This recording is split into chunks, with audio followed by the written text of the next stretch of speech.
इस्लाम ने सोचा था कि वो आतंक फैलाना जारी रखेगा, लेकिन जैसे ही इंडिया ने काउंटर अटैक करना शुरू किया वैसे ही आतंकिस्तान बैकफुट पर आ गया।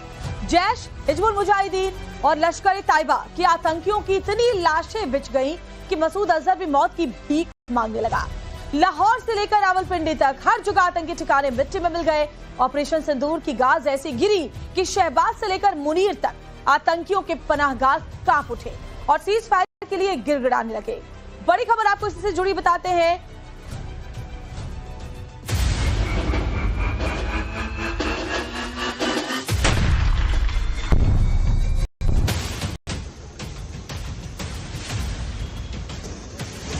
पहले तो बहुत मिसाइलें वगैरह आती थी, रात को कुछ इतना नहीं। यहाँ की सिचुएशन तो ठीक ही रही, बाकी ठीक रहा यहाँ पे, कोई ऐसी बात नहीं।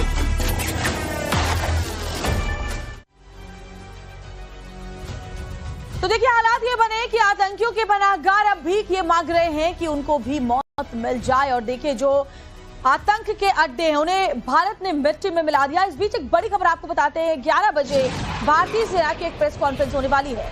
मौजूदा हालात को लेकर जानकारी साझा इस प्रेस कॉन्फ्रेंस में की जाएगी। तो भारतीय सेना तमाम जानकारियां देश के सामने रखेगी। जब से ऑपरेशन सिंदूर हुआ उसके बाद से लगातार प्रेस ब्रीफिंग के जरिए देश के सामने अपडेट्स रखे गए हैं। और एक बार फिर से 11 बजे, सुबह 11 बजे भारतीय सेना की प्रेस कॉन्फ्रेंस होगी, जिसमें क्या रात में स्थिति रही, सीज फायर के उल्लंघन की खबरें पाकिस्तान की तरफ से सामने आई शुरुआत में। हालांकि पूरी रात कई इलाकों में बॉर्डर एरियाज में शांति रही। इन तमाम बातों का जिक्र किया जाएगा। पाकिस्तान की तरफ से क्या कहा गया है और क्या एक्शन रात भर नजर आया, ये तमाम बातें इस प्रेस ब्रीफ में सामने रखी जाएंगी। तो 11 बजे का वक्त है जब भारतीय सेना की प्रेस कॉन्फ्रेंस होगी और मौजूदा जो हालात है, जो डिसीजंस लिए गए हैं, उन सब की जानकारी देश के सामने रखी जाएगी। हालांकि जो खबर है बॉर्डर एरिया में फिलहाल सामान्य हालात बने हुए हैं। रात भर फायरिंग की खबर नहीं है पाकिस्तान की तरफ से। कई जगहों पर जहां लगातार सायरन की आवाजें सुनाई दे रही थी, ब्लैकआउट किया गया था, वहां पर भी शांति रही। और धीरे धीरे जो लोगों की जिंदगियां हैं, खासतौर पर उन इलाकों में जो बॉर्डर से सटे हुए जिले हैं, वहां शांति बनी हुई है। और देखिए हमारे कई सहयोगी इस वक्त हमारे साथ जुड़े हुए। गौरव श्रीवास्तव हमारे साथ जुड़े हुए हैं, मनोज कुमार जुड़े हुए हैं, अभिषेक राज जुड़े हुए हैं और हितेन विठानी जुड़े हुए हैं। अलग अलग बॉर्डर से सटे हुए राज्यों और इलाकों में ये हमारे तमाम जो सहयोगी हैं वो इस वक्त मौजूद है। लेकिन गौरव का पहले रुख कर लेते हैं। गौरव, 11 बजे प्रेस कॉन्फ्रेंस होनी है, प्रेस ब्रीफिंग होनी है सेना की तरफ से, क्या बातें उसमें आज रखी जा सकती है, जरा जानकारी दें। बिल्कुल, देखिए बहुत महत्वपूर्ण प्रेस कॉन्फ्रेंस और कल हमने देखा कि किस तरीके से सीज फायर का उल्लंघन पाकिस्तान की तरफ से करने की कोशिश की गई और उसके बाद देर रात जो है वो भारत की तरफ से आधिकारिक बयान में ये साझा किया गया कि किस तरीके से उल्लंघन किया गया है। और ऐसे में उम्मीद की जाएगी कि भारत ने रिटेलिएशन में क्या किया है और अब तक ऑपरेशन सिंदूर का क्या हासिल कुल जमा रहा, भारतीय सेना का क्या पराक्रम और शौर्य रहा, ये देखने वाली बात होगी। लेकिन इस पूरी तो बिल्कुल देखिए तो पूरा जो माहौल है वो फिलहाल बदला हुआ नजर आ रहा है और हम दर्शकों के लिए तस्वीर भी साझा करना चाहेंगे। जिस जगह हम मौजूद हैं ये लाइन ऑफ कंट्रोल के पास वो गांव है जो पूरी तरह से शेलिंग के बाद खाली हो गया था और सीज फायर के बाद जो है यहाँ पर लोगों के मन में काफी शांति सुकून है। बाजारें दुकान खुलना शुरू हो गई। लोगों से बात कर भी लेते हैं हम। क्या नाम है सर आपका? मेरा नाम सर कमल किशोर है। कैसा लग रहा है सीज फायर के बाद आपको? सीज फायर के बाद थोड़ा सा रिलैक्स लोगों को मिल रही है। कुल मिलाकर यहाँ बॉर्डर के ऊपर रहते हैं, हमारे बॉर्डर के ऊपर इतनी बहुत ज्यादा छलिंग हुई है और हमारी फौज ने मुंह तोड़ जवाब उनको दिया है। और हमारे प्रशासन की तरफ से हमारे को कोई राहत नहीं मिली है। हमारी पुलिस एडमिनिस्ट्रेशन की तरफ से हमारे को कोई राहत नहीं मिली है और हमारी फौज ने बहुत अच्छा काम किया और हम सेंट्रल गवर्नमेंट को हम बधाई देते हैं। जी, आपको क्या लगता है पाकिस्तान अभी भी हरकत करेगा? अभी इस पे भरोसा करने लायक है? देखिए जी, पाकिस्तान एक कुत्ते की दुम की तरह है, जिस टेढ़ी की टेढ़ी रहेगी। इसके साथ आप जितना मर्जी करोगे, क्योंकि हमारा जो जन्म हुआ है इसी बॉर्डर के ऊपर हुआ है। तो हम स्टार्टिंग से पाकिस्तान को देखते आए हैं। ये आए दिन ये मासूम लोगों के ऊपर, गरीब लोगों के ऊपर शेलिंग करता रहता है और इससे जो है हमारे लोगों को नुकसान पहुंचता है। और इसमें हमारी जो स्टेट गवर्नमेंट है और हमारी सिविल एडमिनिस्ट्रेशन है, इसका का लोगों से कोई भी तालमेल नहीं रहा, ना ही लोगों की बिजली, पानी, हॉस्पिटल व्यवस्था, किसी के बारे में किसी ने लोगों के साथ कोई बात सरकार जो है वो फेल रही है। बिल्कुल फेल अभी रही क्या नाम है आपका? मेरा नाम अभिषेक शर्मा है। क्या स्थिति है अभी, और सीज फायर के बाद लोगों के मन में अभी क्या मन में माहौल है? लोग पुंछ वापस आ रहे में हैं? लोगों से हाँ, बात थोड़े करते थोड़े आ रहे हैं। आपको नजर आ रहे हैं जो यही कह रहे हैं कि पाकिस्तान पर विश्वास नहीं किया जा सकता। बाकी जो बॉर्डर एरियाज हैं वहां पर किस तरह से लोग रिएक्ट कर रहे हैं वो भी जानेंगे। हमारे तमाम सहयोगी जुड़े हैं, लेकिन बड़ी खबर आपको बता रहे हैं, एलओसी पर फायरिंग की खबर फिलहाल नहीं आई है। इंटरनेशनल बॉर्डर पर रात भर कोई हलचल नहीं रही। एलओसी पर आधी रात के बाद कोई गोलीबारी नहीं हुई। फिलहाल हाई अलर्ट पर भारतीय सेना है। हालांकि पाकिस्तान अपनी हरकतों से बाज नहीं आया। उसने कल रात में ही अपनी हरकत कई जगहों पर दिखाई, लेकिन उसके बाद से वो शांत बैठा हुआ नजर आया। अलग अलग जगहों की तस्वीरें दिखा रहे, जम्मू, पुंछ, बारामूला, राजौरी, बाड़मेर, जैसलमेर, अमृतसर, रियासी और कुपवाड़ा। श्रीनगर का रुख कर लेते हैं, अनुज हमारे साथ जुड़े हुए हैं। अनुज, पहले खबर आई थी कि श्रीनगर में कुछ धमाके सुनाई दिए गए, हालांकि बाद में उस खबर को लेकर अपडेट्स भी सामने आई। फिलहाल वहां से ताजा तस्वीर क्या है?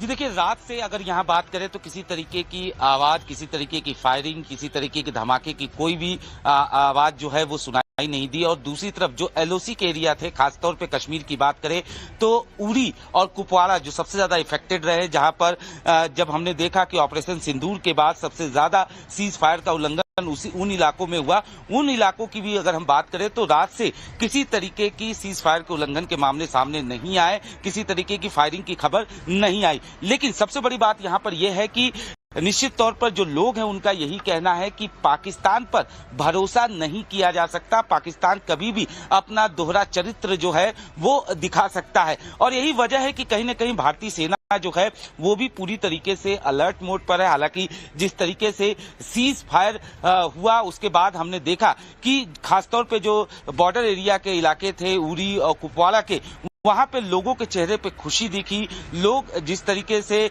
अपने घर को छोड़कर दूसरी जगहों पे गए हुए थे वो घर वापसी कर रहे थे, और उनके चेहरे पे साफ तौर पे सुकून जो है वो देखने को मिला। लेकिन रात में जिस तरीके से कुछ मामले जो हैं वो सामने आए उसके बाद से कहीं ना कहीं एहतियात जो है वो जरूर बरता जा रहा है। हालांकि भारतीय सेना की बात की जाए तो वो पूरी तरीके से अलर्ट मोड पर है। बीएसएफ को पूरी तरीके से छूट जो है वो दी गई है कि अगर पाकिस्तान इस तरीके की हिमाकत दोबारा करता है तो उसको उसी तरीके से जवाब जो है वो दिया जा सके। लेकिन फिलहाल जो है स्थिति कहा जा सकता है कि सामान्य है, और कहीं न कहीं लोग जो है वो थोड़ा श्रीनगर की तस्वीरें देखिए, हमारे सहयोगी दिखा रहे हैं, पुंछ के हालात भी हमने आपको दिखाए। चलिए पठानकोट का रुख कर लेते हैं, अभिषेक राज हमारे साथ जुड़े हुए हैं। अभिषेक, जो सीमा से सटे हुए जिले हैं वहां अगर कल तक की बात करें तो धमाकों की आवाज सुनाई दे रही थी, लेकिन बीती रात को लेकर क्या अपडेट है वहां से अभिषेक? देखिए, बिल्कुल पाकिस्तान पे आप पूरे तरीके से भरोसा नहीं कर सकते। कल भी हमने देखा था, कल दोपहर तक जो पाकिस्तान है उसके तरफ से मिसाइल और ड्रोन से अटैक किया जा रहा था। हालांकि भारत की एयर डिफेंस सिस्टम बहुत मजबूत है, उसने उसको निस्तनाबूद कर दिया था, लेकिन रिहायशी इलाकों पे पाकिस्तान की नजर थी जिसको भारत के एयर डिफेंस सिस्टम ने जो है वो मार गिराया था। अभी के जो हालात की अगर हम बात करें तो कल देर रात का और आज सुबह से अब तक कोई विस्फोट की आवाज नहीं सुनाई दी है। तो ये कह सकते हैं हम कि अभी तक कोई ड्रोन इंटरसेप्शन या मिसाइल इंटरसेप्शन पाकिस्तान से भारत की तरफ जो है वो आता हुआ नहीं दिख रहा है। हालांकि हमारी सेना, चाहे तीनों सेनाओं की बात करें, तीनों अलर्ट मोड पे हैं, और कल प्रेस कॉन्फ्रेंस में एमओडी की तरफ से साफ कर दिया था कि ये भारत है, नया भारत है, और हम अपनी संप्रभुता की जो रक्षा है वो भी करना जानते हैं, अपने लोगों की सुरक्षा करना भी जानते हैं। तो अगर कोई गलत हिमाकत करता है या नापाक हरकत करने की कोशिश करता है तो उसको मुंहतोड़ जवाब मिलेगा। पंजाब के बाकी हिस्सों में क्या हाल है मनोज आगे हमें बताएंगे, लेकिन पहले गुजरात का रुख कर लेते हैं। हितेन बिटलानी हमारे साथ जुड़े हुए हैं। हितेन, गुजरात के कई सेंसिटिव जोन से जहां लगातार सायरन की आवाजें सुनाई दे रही थी, ब्लैकआउट हो रहा था, भुज में आप इस वक्त मौजूद है, जरा वहां पर बताइए बीती रात कैसी रही, क्या किसी तरह की कोई हलचल देखी गई? बिल्कुल, देखिए रात भर के ब्लैकआउट के बाद जब सवेरा हुआ है तो अब स्थिति पूरी तरह से सामान्य है। आप भुज की तस्वीर देख सकते हैं कि अब चहल पहल बढ़ चुकी है। ये जो दुकानें वगैरह, ये जो ठेले वगैरह सब बंद पड़े थे, ये अब खुलना शुरू हुए। हालांकि लोगों से ही बात करते हैं कि कल की रात कैसी बीती। लग रहा था पाकिस्तान फिर एक बार हरकत करेगा। कोई बात नहीं, हमारा मोदी साहब बहुत बढ़िया आदमी है, कुछ नहीं कर सकता कच्छ में। हाँ, कितना भी ड्रोन डाले, हमारा मोदी बरूगा है, कुछ नहीं हो सकता कच्छ में। कच्छ में सब एंजॉय कर रहे, देख रहे हो ना आप लोग। बाद में ऐसा लगता था कि अभी शांति हो जाएगी, लेकिन उसकी पूछ टेढ़ी टेढ़ी रहती है, वो सीधी नहीं होगी कभी, उसकी करनी पड़ेगी। अब तो स्थिति सामान्य है, अभी सामान्य है ना। कल तो सीज फायर हुआ था, अमेरिका भी बीच में था, तो फिर क्या हुआ, रात को उसने 80-90 ड्रोन भेजे हैं। रात में डर लग रहा था आप लोगों को? डर तो नहीं लगता, मोदी है तब तक डर नहीं है हमें, लेकिन वो सीधा नहीं रहेगा। देखिए, लोगों का यही कहना है कि पाकिस्तान सीधा नहीं रहेगा, लेकिन कुछ और लोगों से बात कर ले कि अब स्थिति सामान्य है। अब क्या लग रहा है, पाकिस्तान फिर एक बार हरकत करेगा कल रात की तरह? उनका क्या पता चलता है यार, वो पहले कल शाम को बोला था कि अब सब हम बैठना तैयार है, फिर रात को वापिस हो गए चालू। तो भुज में देखिए लोग यही मान रहे हैं कि पाकिस्तान पर विश्वास नहीं किया जा सकता, लेकिन हमें भारतीय सरकार और हमारी सेना पर भरोसा है, इसलिए हम सुरक्षित महसूस करते हैं। मनोज का रुख कर लेते हैं। मनोज, वहां पर अलग अलग जिलों की बात करें, क्या हालात नजर आई? देखिए जरा, चंडीगढ़ से लेकर जालंधर, पठानकोट, इन तमाम इलाकों में कल की रात को छोड़कर अगर पिछले कुछ दिनों की बात करें तो लोग अलर्ट मोड पर थे लगातार। जी बिल्कुल, देखिए पंजाब की बात करें, जो पिछले 2-3 दिनों से अशांत था, पाकिस्तान नापाक हरकत लगातार कर रहा था, लेकिन उसको मुंहतोड़ जवाब भी दिया जा रहा था। बीती रात बहुत शांतिपूर्ण रही है, कहीं से किसी प्रकार की पाकिस्तानी हरकत की कोई खबर नहीं आई है। देर रात में ब्लैकआउट जरूर किया गया था और प्रशासन ने कहा था कि लोग घरों में रहें, लेकिन अभी कुछ देर पहले प्रशासन ने ग्रीन सिग्नल दे दिया है और लोगों से कहा है कि वो अपनी नॉर्मल एक्टिविटी कर सकते हैं, सब कुछ सामान्य। और तस्वीरें देखिए, मैं इस वक्त अमृतसर इंटरनेशनल एयरपोर्ट के बाहर खड़ा हूं। हालांकि एयरपोर्ट को बंद किया गया है, लेकिन फिर भी इस तरफ जाने वाली जो सड़क है वहां पर पुलिस का पहरा है, नाकेबंदी है, लोगों से पूछताछ की जा रही है, उसी के बाद आगे जाने दिया जाता है। शहर में भी बाजार पूरी तरीके से खुले हुए हैं, जो सड़कों पर जो ट्रैफिक है वो भी सुचारू रूप से चल रहा है। अमृतसर के साथ चाहे हम गुरदासपुर की बात करें, पठानकोट की बात करें, फिरोजपुर की बात करें, फरीदकोट की बात करें या फजिल्का की बात करें, कहीं से किसी भी प्रकार की कोई घटना की जानकारी नहीं है, सब कुछ सामान्य है और लोग चैन की सांस फिलहाल ले रहे हैं। लेकिन भरोसा पाकिस्तान पे नहीं किया जा सकता, इसलिए कुछ आशंका जरूर है, इसलिए प्रशासन भी कह रहा है कि एहतियात बरती जाए। बिल्कुल सही कह रहे हैं आप अनुज, बहुत शुक्रिया। गौरव, मनोज, इसके अलावा अभिषेक और साथ ही हमारे साथ आप तस्वीरों में देख रहे हैं तेन भी जुड़े हुए हैं। आप सभी का बहुत बहुत शुक्रिया तमाम अपडेट्स हम तक पहुंचाने के लिए। आगे भी आपके जरिए जो जानकारियां हैं दर्शकों तक पहुंचाते रहेंगे। और एक और बड़ी खबर आपको बताते हैं, इस वक्त देखिए सीज फायर है, लेकिन आतंकवाद पर इंडिया की जीरो टॉलरेंस पॉलिसी एकदम क्लियर है। आतंकवाद के मुद्दे पर दुनिया को संदेश दिया गया, आतंकी हमले को युद्ध मानेगा भारत अब उसी अंदाज में जवाब देगा। ऑपरेशन सिंदूर की तरह ही एक्शन का सामना पाकिस्तान को करना पड़ेगा। ऑपरेशन सिंदूर से हिंदुस्तान ने यह साबित कर दिया कि वो किसी भी हालत में आतंकवाद को कुचलने के लिए प्रतिबद्ध है। पाकिस्तान के बढ़ते तनाव के बीच भारत ने एकदम स्पष्ट कह दिया कि अब वो अपनी सीमा में किसी भी तरह के आतंकी हमले को एक्ट ऑफ वॉर यानी कि युद्ध की तरह ही मानेगा और फिर उसी भाषा में जवाब पाकिस्तान को दिया जाएगा। आतंक को कुचलने के लिए उसका माकूल जवाब दिया जाएगा। भारत इस बयान से दुनिया को संदेश दिया कि अब आतंकवाद को कुचलने में हिंदुस्तान किसी भी हद तक जाएगा, क्योंकि अब बर्दाश्त नहीं होगा। एक रिपोर्ट आपको दिखाते हैं। हमला युद्ध माना जाएगा।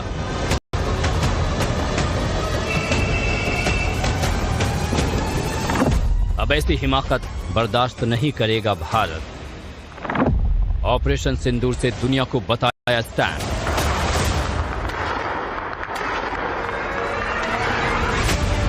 भारत और पाकिस्तान के बीच तनाव चरम पर है। दोनों ही देश युद्ध के मुहाने पर खड़े हैं। पाकिस्तान सीज फायर का उल्लंघन तोड़कर ये बता चुका है कि वो अपनी नापाक हरकतों से कभी बाज नहीं आएगा। ऐसे में आतंकवाद को लेकर भी भारत सरकार का संकल्प एकदम दृढ़ है। भारत ने अब दुनिया को एक सख्त संदेश दे दिया है कि भारत अपनी सरजमी पर भविष्य में होने वाले किसी भी आतंकवादी हमले को युद्ध की कार्रवाई मानेगा और उसी के अनुसार जवाब देगा। भारत की तरफ से यह फैसला ऐसे समय में आया है जब हाल ही में ऑपरेशन सिंदूर ने पाकिस्तान और पीओके में आतंकी ठिकानों को नेस्त नाबूद कर पूरी दुनिया को भारत की ताकत का एहसास कराया है। ये चेतावनी पहलगाम में आतंकवादी हमले के बाद शुरू हुई सैन्य कार्रवाई को समाप्त करने के लिए दोनों देशों के बीच सहमति की घोषणा से पहले दी गई।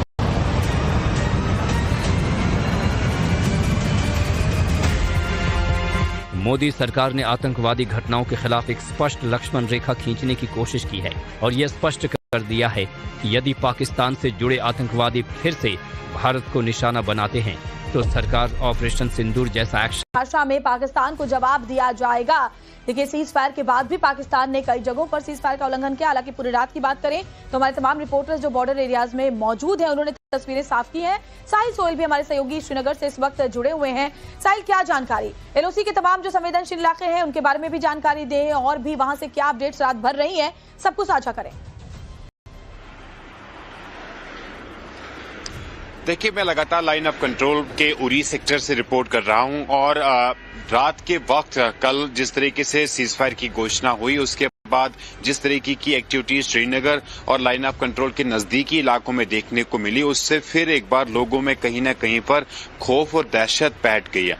क्योंकि जिस तरीके से पाकिस्तान ने सीज फायर का उल्लंघन किया, ड्रोन भेजने की कोशिश की दोबारा से और हमारे एयर डिफेंस सिस्टम ने उनको नाकाम बनाया, लेकिन जो घोषणा हुई है सीज फायर की उसके बाद जो बॉर्डर एरियाज है, खासतौर पर लाइन ऑफ कंट्रोल से सटीक इलाके हैं, वो लोग राहत महसूस कर रहे हैं क्योंकि वो लोग हैं जिनको सबसे ज्यादा जो है प्रभावित होना पड़ता है। इस तरह की स्थिति में वो सबसे ज्यादा प्रभावित होते हैं। 16 से 17 लोगों की जान चली गई है, लोगों के घर उजड़ गए हैं, लोगों की जो है घर तबाह हुए हैं। तो ऐसे में उनको ये घर छोड़कर ये एरिया छोड़कर जाना पड़ा था और अब उम्मीद की जा रही है कि आज से वो दोबारा वापस अपने घरों की ओर वापस आएंगे। हालांकि जो कल देर शाम पाकिस्तान की तरफ से सीज फायर का उल्लंघन हुआ, जिस तरीके से ड्रोन श्रीनगर में भेजे गए और उनको हमारे एयर डिफेंस सिस्टम ने जो गिराया, उससे फिर एक बार लोग कहीं न कहीं पर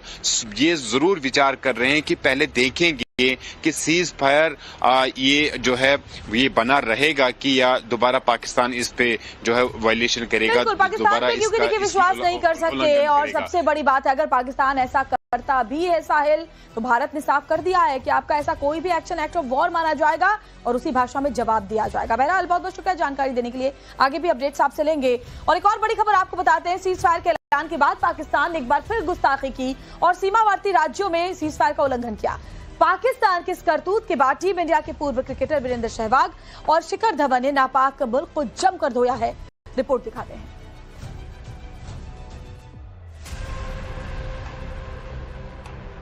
पाकिस्तान की सरकार इतनी नीच हरकत करेगी ये किसी ने सोचा भी नहीं था। 10 मई की शाम 5 बजे के करीब दोनों देशों ने सीज फायर किया, लेकिन इसके 3 घंटे के बाद ही पाकिस्तान ने भारत पर दोबारा हमले शुरू कर दिए। पाकिस्तान की इस हरकत को देखकर हर भारतीय का खून खौल उठा है। तो वीरेंद्र सहवाग ने इसी बीच पाकिस्तान को कुत्ता बता दिया है। टीम इंडिया के पूर्व क्रिकेटर वीरेंद्र सहवाग ने एक्स पर लिखा है, कुत्ते की दुम टेढ़ी की टेढ़ी ही रहती है। इस लाइन के साथ ही सहवाग ने पाकिस्तान के इस रवैये की धज्जियां उड़ा दी। इतना ही नहीं, पाकिस्तान को कुछ ऐसे ही लताड़ टीम इंडिया के एक और पूर्व क्रिकेटर शिखर धवन ने भी लगाई है। पाकिस्तान की ओर से सीज फायर उल्लंघन पर शिखर धवन लिखते हैं, घटिया देश ने फिर अपना घटियापन पूरी दुनिया के आगे दिखा दिया। दरअसल युद्ध के दौरान भारतीय सेना और अगली खबर की बात करते हैं। खबर जरूरी है में देश में अभी मानसून